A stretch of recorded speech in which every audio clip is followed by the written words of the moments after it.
Eu queria muito que você falasse sobre esse assunto, sobre boa parte da mídia ainda colocar, muito às vezes no campo da TV, né, do audiovisual ali, de representar o Nordeste ainda desse jeito. Dessa maneira empobrecida. Né? O que você tem a falar sobre isso aqui nos Nordestinos? Cara, eu acho que essa questão ela é uma questão fundamental para todos nós nordestinos que trabalhamos nesse mundo do entretenimento ou das artes e tudo isso.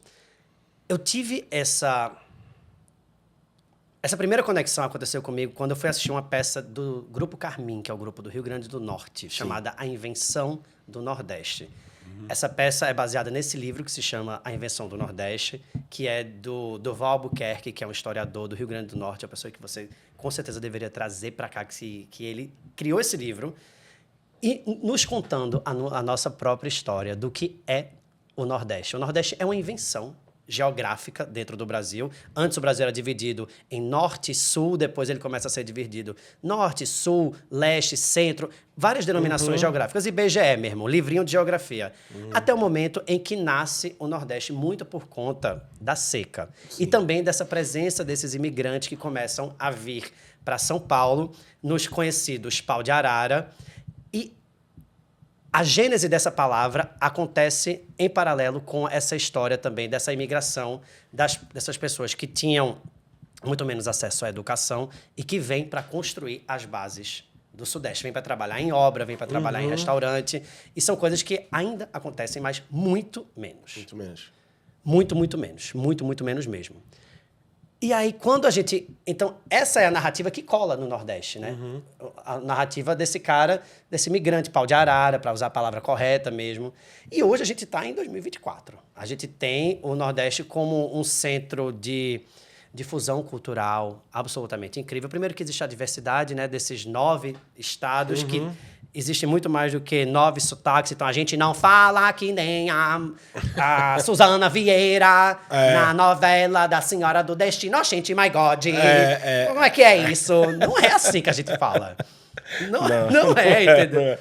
E aí, então, acho que a gente tem Essa história é imensa, assim, mas eu acho que a gente tem 2 maneiras de reivindicar as coisas que são necessárias hoje. Primeiro, é uma representação mais justa, menos caricata, sim, até mais moderna mesmo do que é um lugar no Nordeste, porque não existem todos esses lugares. Não existe só um lugar, né? Existem vários. O que você tem, por exemplo, em Fortaleza, que é uma cidade que se moderniza muitíssimo, uma cidade que tem um polo de design, por exemplo, que tem um polo industrial. Você tem uma cidade como Sobral, que tem uma educação que é digna de um país extremamente desenvolvido, com índices excelentes. Você tem um lugar como Pernambuco que cria o cinema mais relevante do país e que não é baseado nessa história dessa seca, dessa pobreza.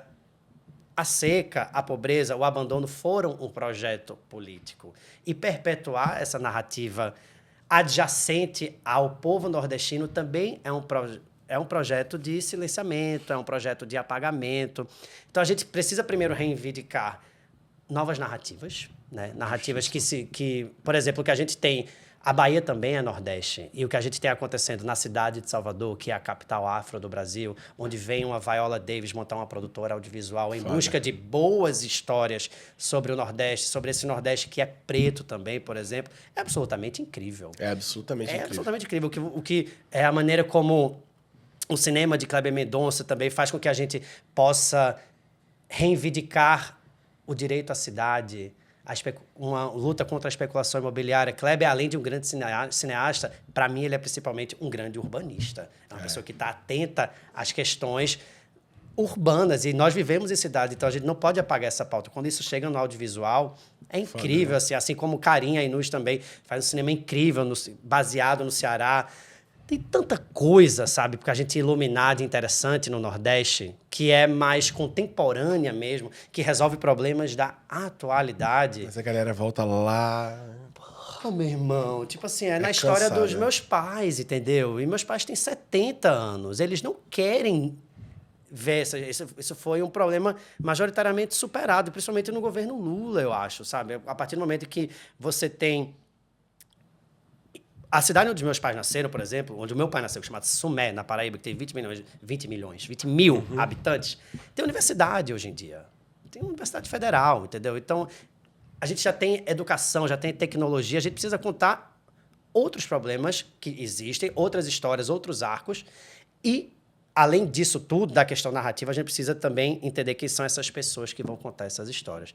Quem são essas pessoas que finalmente vão poder estar à frente desses papéis e de vários outros também, com o sotaque que quiserem, com o sotaque que eles... sem essa coisa de buscar um sotaque neutro, tudo isso que sempre acho que oprimiu muito as artes nordestinas e essa linguagem, sabe? Sim. Então, eu acho muito interessante que a gente tenha despertado coletivamente para isso. Eu acho que o seu podcast também é um grande exemplo de um lugar onde essa questão se trabalha e se discute, Total. que a gente quer ver uma série, até, por exemplo, uma série super moderna, e para não ficar dizendo, vocês só reclamam. Não, Cangaço Novo, por exemplo. Foda, incrível, uma série que eu acho que retrata muito bem um recorte específico de um determinado lugar do Nordeste, de uma questão do Nordeste, de um modus operandi. É muito incrível. Então, essa é uma história nordestina. O que a gente tem que querer são centenas de histórias nordestinas. E não a mesma história daquele cabo arretado, e não sei o quê, ou então daquela atriz do Rio de Janeiro que fala assim, como os nordestinos são. Isso não é isso, cara. Isso é muito cansativo.